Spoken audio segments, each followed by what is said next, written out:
ഈ ജീവിതത്തിൽ ഒരാൾക്ക് ലഭിക്കാവുന്നതിൽ വച്ച് ഏറ്റവും വലിയൊരു ഭാഗ്യമെന്ന് പറയുന്നത് കുറേയധികം പണം കരസ്ഥമാക്കലോ അല്ലെങ്കിൽ കുറേയധികം സമ്പത്ത് കൈവരിക്കലോ അതുമല്ലെങ്കിൽ മറ്റേതെങ്കിലും ഭൗതിക നേട്ടം കൈവരിക്കലോ ഇതൊന്നുമല്ല. മറിച്ച് ഈ ജീവിതത്തെ തന്നെ ഒന്ന് തിരിച്ചറിയാൻ സാധിക്കുക എന്നതാണ്. ഭൗതികമായി എന്തൊക്കെ നേടിയാലും ഈ ജീവിതത്തെ തിരിച്ചറിയുമ്പോൾ മാത്രമേ യഥാർത്ഥത്തിൽ ഒരു മനുഷ്യൻ മനുഷ്യനാകുന്നുള്ളൂ. നിർഭാഗ്യമെന്ന് പറയട്ടെ, കഥയറിയാതെ മനുഷ്യരിന്ന് ജീവിതം ആടിത്തീർക്കുകയാണ്. എന്തോ ചെയ്യുവാൻ സ്വിച്ചിട്ട് കീ കൊടുത്ത് വിട്ട പോലെ യാന്ത്രികമായി ഇങ്ങനെ ഓടിക്കൊണ്ടിരിക്കുകയാണ്.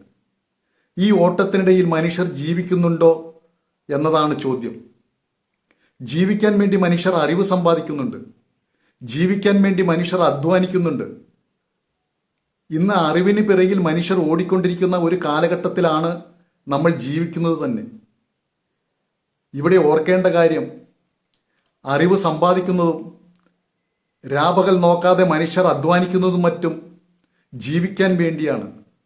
എന്നാൽ ജീവിതത്തെ അറിഞ്ഞില്ലെങ്കിൽ, ജീവിക്കാൻ അറിയില്ലെങ്കിൽ ഒരായുസ് മുഴുവൻ അറിവിന് പിറകിൽ ഓടിയിട്ടും അധ്വാനിച്ചിട്ടും എന്ത് നേട്ടമാണുള്ളത്?